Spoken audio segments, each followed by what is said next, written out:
Hi everybody, welcome back to my channel. As I promised in my last video, I am here to share with you my top 10 favorite books that I read in 2023.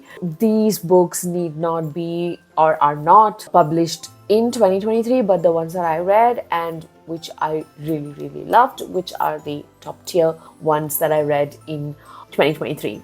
So what I did was I had a list of 5-star reads from last year and I went through it and I picked 10 of my most favorite. It was kind of difficult, but also not that difficult because then I had to just filter out those who appear multiple times. I just wanted them mentioned only once, or that's what I did. And I have a wonderful, amazing list here for you. It will be a countdown list.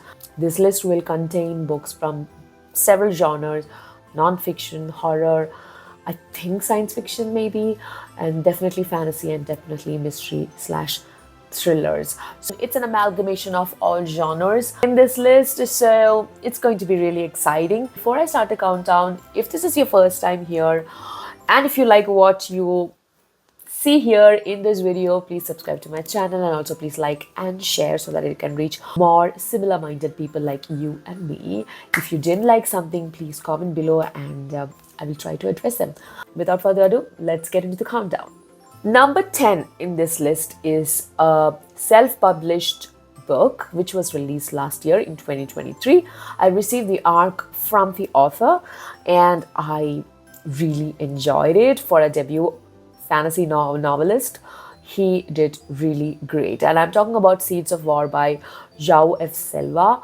It took me by surprise because I went with the least expectation and I came out from that book really satisfied and really happy and glad that I picked that book to read. And I also read the novella placed in the same universe, and that was also wonderful. So that novella is called Ruins of Smoke. That's also really great. I have talked about this book, I have reviewed this book on my channel and also on Goodreads, so please go and check them out and decide for yourself if you want to read. But I can say if you're a lover of fantasy books, adult fantasy, then you're gonna love it. That is Seeds of War by João F. Silva at number 10. Next up at number 9 is Perfect Remains by Helen Sarah Fields. She's not a new author to me. I have read a couple of books from her before, but this one, Perfect Remains, is first book in a detective series. Detective Inspector Kalanak, he's a French police officer or police detective who is working in Scotland. It is very immersive in the sense that you get the feel of Scotland and Scottish culture. And I listened to the audiobook, so it was really nice and refreshing. A little bit difficult in the beginning for me to get used to the accent, but it was really good to listen to a different accent because when you have that the accent added, it adds an authenticity to the whole performance by the narrator and also authenticity to the plot itself. You feel like you're in that place with these people trying to solve this mystery or catch this killer. If you are a lover of police procedurals, definitely check out D.I. Kalanak series by Helen Sarah Fields. So that is Perfect Remains at number 9. At number 8 is Riley Sager with Final Girls. I had already talked about Final Girls in one of my wrap-up videos, November wrap-up video. Go and check it out. It's again a wonderful mystery psychological thriller and I enjoyed it a lot. The narration was really great. The the setup, the world building, everything was great. The characters were really good and I overall enjoyed it. It was a great, wholesome psychological thriller, really satisfied me with its ending. For me, whenever I read a mystery thriller, what really matters is the reveals. Even if the setup and the build-up is not that great, even if it's lukewarm, I'm okay with accepting it as long as the author delivers with an amazing reveal, the final reveal. Riley Sager is an amazing author. He's well loved and well accepted, and currently he is a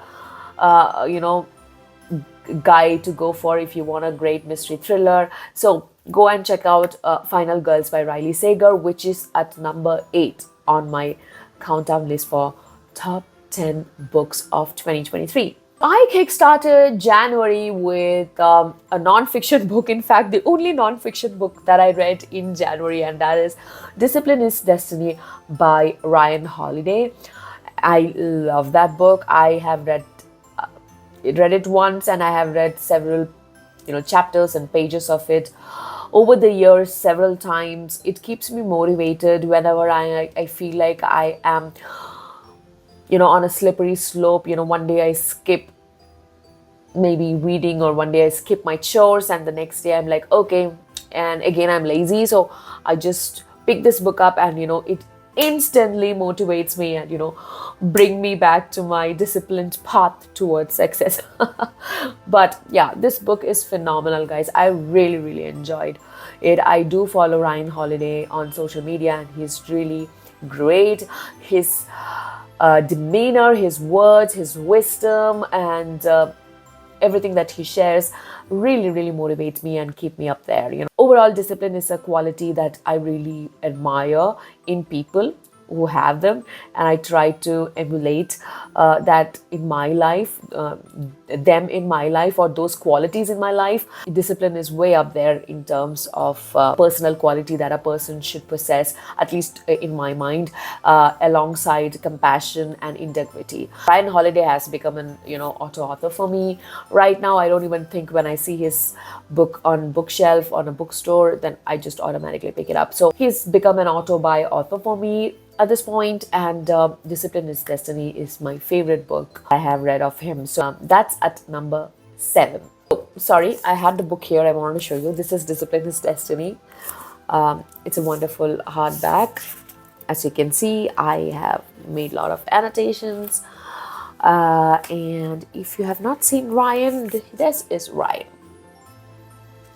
He's a great motivational speaker. Amazing book. Go and check this out. At number 6, unsurprisingly, you have a Wheel of Time book. So for this countdown, I picked up The Shadow Rising because that's the last book I read from this series. I just started off Fires of Heaven, but then I realized maybe I should do a reading vlog for Fires of Heaven. So I have put it on hold, and will restart whenever I get time, mostly January or February. Anyways, so The Shadow Rising, oh my god, check this out, guys. Check out the annotations, check out the notes. Oh my god, I've made a lot of notes and highlights and stuff like that. I really enjoyed this book. I actually like this edition of the book as well. It's got a really great book smell. And this is the 4th novel in the Wheel of Time series, and it was mind-blowing. I did not know. I flew through this book. This is like 900, this is 1,000 pages book. This is a 1,000 pages book, and I flew through it. There are no enough words to explain how good this series is, how good Robert Jordan's imagination is, what a wonderful world he has created, and I'm just still mesmerized by this. I know I have not reached the slog. I know my friend Kiran, she was cribbing about one of the Wheel of Time books, which is one of the worst books that she read in 2023. So I'm really dreading the slog books, but it's okay. I think I can make through it. I will wade through it, maybe use a lot of audiobooks more for those books. At number 6, this is The Shadow Rising. Maybe this should be on number 5. I don't know. Yeah. Currently, it's on number 6.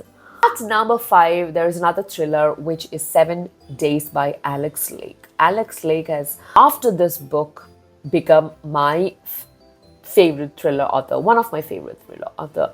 Now, 7 Days is kind of a different kind of a thriller. It's not police procedural. It is not exactly mystery. Yeah, there are some mysteries and there are some reveals and twists. But what I enjoyed the most is the emotional toll it took on me. It was really heartbreaking. I cried, I wept several times in this book. It is thriller gold.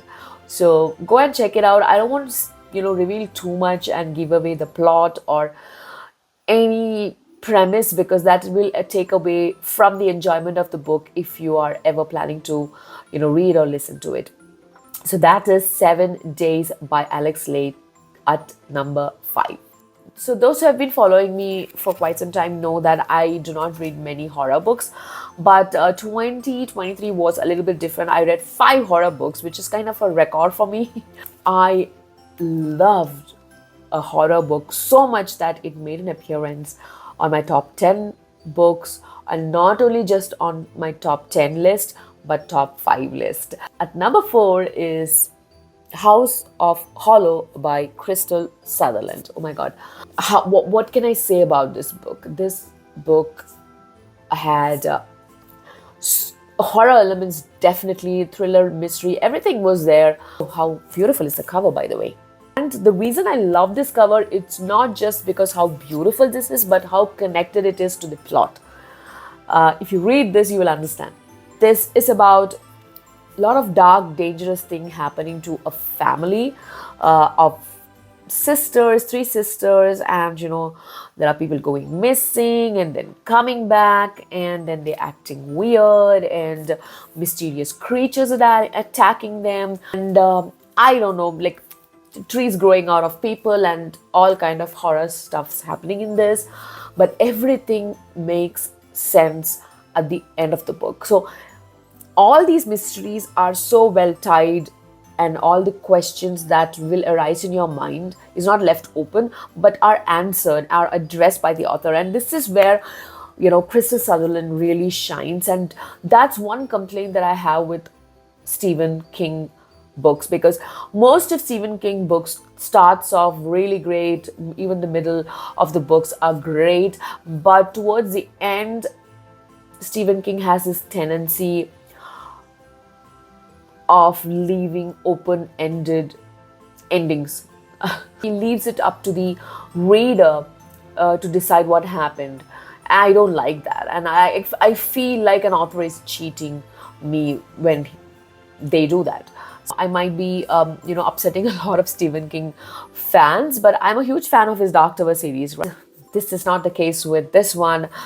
Crystal has an amazing ability to craft a story that captivates your imagination and also your intrigue, and satisfy you with amazing, believable answers. So that's House of Hollow by Crystal Sutherland at number 4. Next up is another book from another great female author, and that is The Stone Sky by N.K. Jemisin. Now, this is part of the Broken Earth trilogy. It's the third and the final book in the series. What a beautiful conclusion.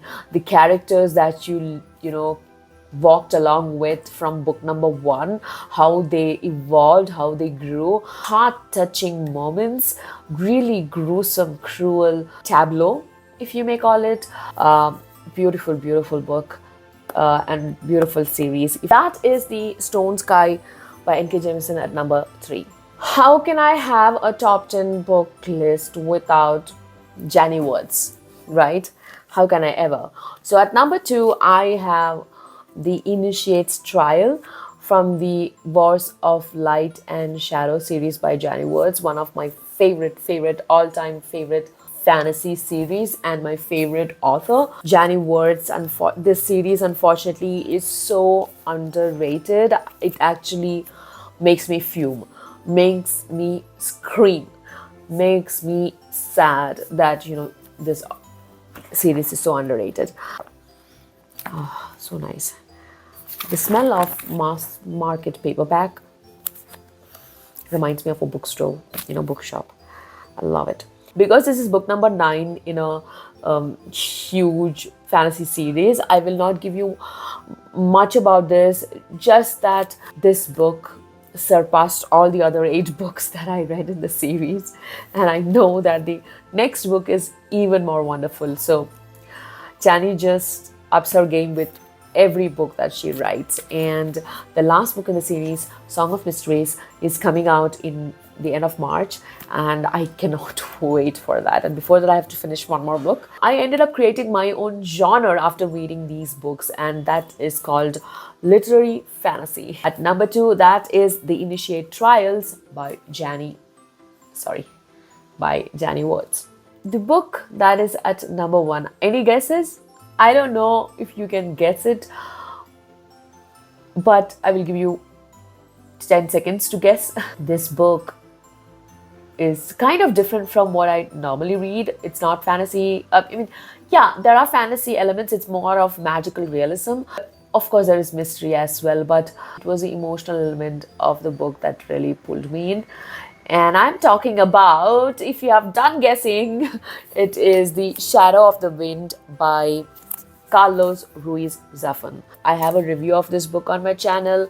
I loved it. I loved it. I loved it. This is basically placed in 1945 in Barcelona, and it is so ambient and atmospheric. It gives you the feel of old Europe, old Barcelona. I really enjoy Gothic atmosphere in my books. What was that book?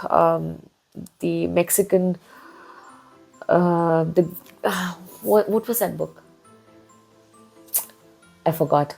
But yeah, I just definitely love Gothic atmosphere in my books. Let me see, what can I give you as an example?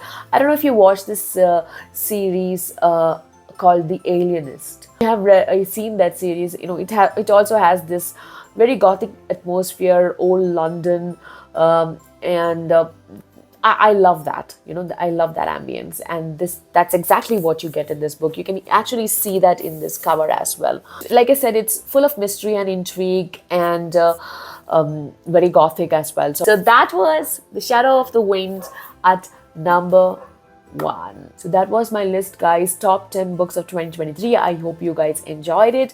If you did, please like, share, and also comment what were your favorite books from last year, and let me know if you have read any of these books in my list and what you thought about them. So until next time, this is Angie signing off, and I'll be back soon before you know it. Until then, keep reading.